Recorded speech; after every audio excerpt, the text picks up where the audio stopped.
People were buying this watch in droves and then trying to sell them on eBay for 4, 5, 6. That up, didn't I? In this video, and I've been really, that was the chair, not me. I've been really looking for in today's video, and I've been really looking forward to getting my hands on one of these in particular, because around sixth, I don't know what sixth is.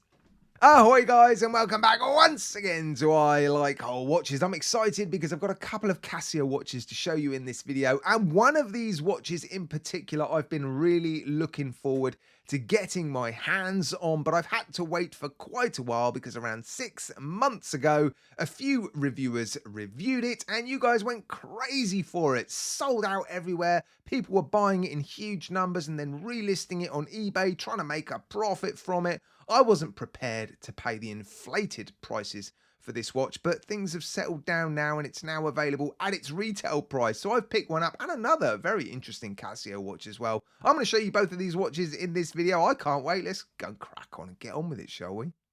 Now, of course, the first watch I'm going to show you is the MTP 1302. It is, of course, the turquoise dial Casio that everyone was raving about. And a few months ago, if you wanted one of these, you're going to have to spend close to £300 on Amazon for it. I've just picked this up for £44.90. But interestingly, on the Casio website in the UK, they are limiting people to buying just 2 units because they're obviously aware people were just buying this watch to sell for ridiculous prices on eBay and Chrono24 and places like that. And I was certainly not prepared to spend more than the £44.99 that Casio wants for this watch. And there it is. Can you believe some people were referring to this watch as the Tiffany Datejust, which I'm not going to do at all because that would be a breach of international trademarks. If you didn't know it already, Tiffany has trademarked their particular Tiffany blue. This is referred to as turquoise on the Casio website because they know it would be a breach of international trademarks to call it Tiffany blue. And it's absolutely 100% not a Datejust. And of course, Rolex trademark everything, including the term Datejust. So yeah, I'm not calling this a Tiffany Datejust, and you shouldn't either if you want to keep your channel, because you never know, you could be risking it.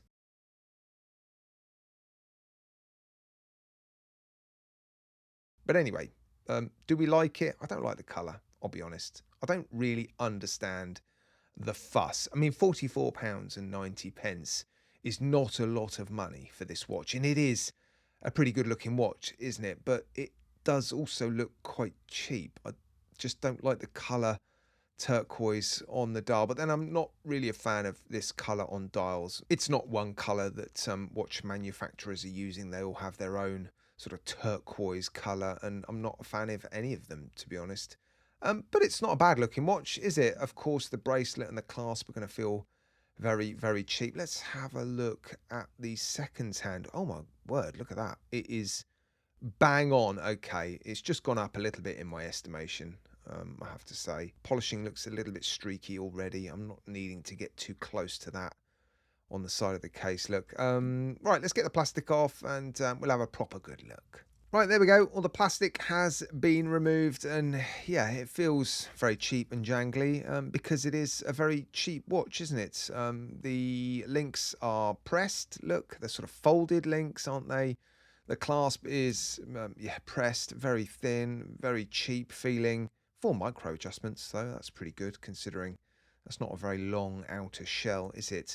I have to say the applied indices look quite nice. I like them. I like the shape. I like the fact that they are flared a little bit towards the outside of the dial. That's more obvious when you see the double markers. Yeah, I'm not wild about the fluted bezel, and the polishing isn't great, but we do have to remember this watch was, well, for most people, £44.90. If you've paid more than that for this watch, I'd love to hear from you in the comments section. Let me know in the comment section if you thought you paid a reasonable sum. What did you pay for it first? And yeah, are you happy with what you paid for it? Let's sort the hands out. That's better. I gotta say, I am impressed with the location of the seconds hand. It's seemingly hitting the markers on the way down and on the way up the other side of the dial. A little bit of looseness in the mechanism, which is expected, I think, for affordable watches like this. But yeah, quartz movement, of course. I'll take the case back off in a moment and show you the movement inside this watch. Yeah, decent hands as well. There is some loom. I'll show you the loom at the end of the video. I mean, can you really compare this to a Datejust? Please, come on. Oh, my word. Oh, dear. It's all right, isn't it? Oh, I don't want to give it too much of a hard time. It's massive, though. Look at it. It's going to fit huge. I could put that around my leg. Probably put it around both legs. Yeah, okay. So here it is. It's not amazing. It's not awful. I actually quite like it. I'm not wild about the colour. If I was to choose this watch to keep, I wouldn't have bought it with this dial colour. But this is the colour that was just setting everybody alight, wasn't it? Just because it looks a little bit like Tiffany blue. But it isn't. Right, let's put this one down and have a look at the second watch. It is the MTP B145D, and it's got a very similar looking dial. Oh, look at that. But yeah, there's a little bit more of a sort of Tissot PRX with this one. I think this is a newer release, bit smaller. I think I actually prefer this one. Yeah, so let's get it out and have a look. Oh, wow. Yeah, actually, I much prefer that. Look at that. Sunburst dial, that's why. Absolutely. Yeah. Smaller. I think, actually, yeah, this is too big as well. I'll give you the dimensions, or I will have put them on the screen already, but look at the sunburst dial on this one. It's quite a bit smaller, isn't it? But I don't mind that at all. Yeah, more interesting bracelet as well, fully brushed, more interesting case shape, a bit more in keeping with the sort of vintage watches that I've become a bit of a fan of recently. Seems a bit flatter as well. Yeah, I like this one actually. This one I like. Different clasp, of course it's going to be pressed. Ugh. But again, how much was this one? Let me double check. Yeah, £64.90, so another £20, and I can see where that money's gone actually. Yeah, much nicer dial on this one actually. Looks a lot cleaner and crisper, more crisp, is that the phrase? And the seconds hand again is hitting all the markers. That's so good to see. Much better looking watch, this one. I can see why people might be raving about this one and buying it and trying to sell it for more money.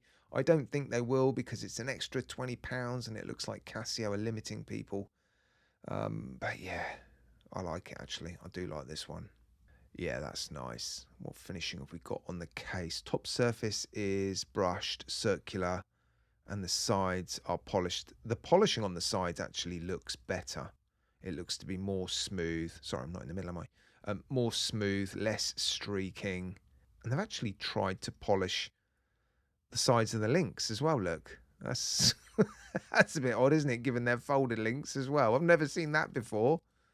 Normally they would be brushed, but I guess they're trying to follow the finishing on the side of the case. Look, and actually I don't mind the color of this dial. It's a bit lighter, and that sunburst effect just makes it look a bit more interesting. It's a different color as well, isn't it? This is darker, this is lighter, and yeah, the fact that this one has a bit of light play and this one is just a sort of flat, matte turquoise, a bit boring.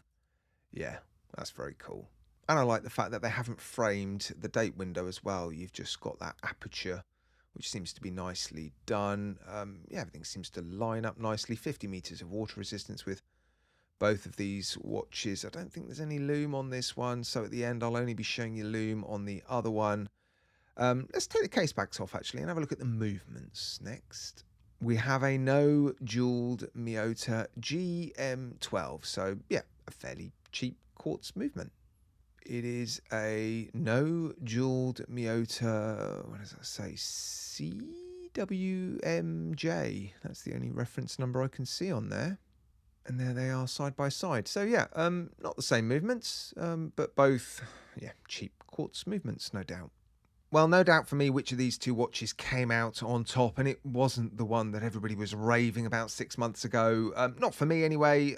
I don't get what the fuss was all about.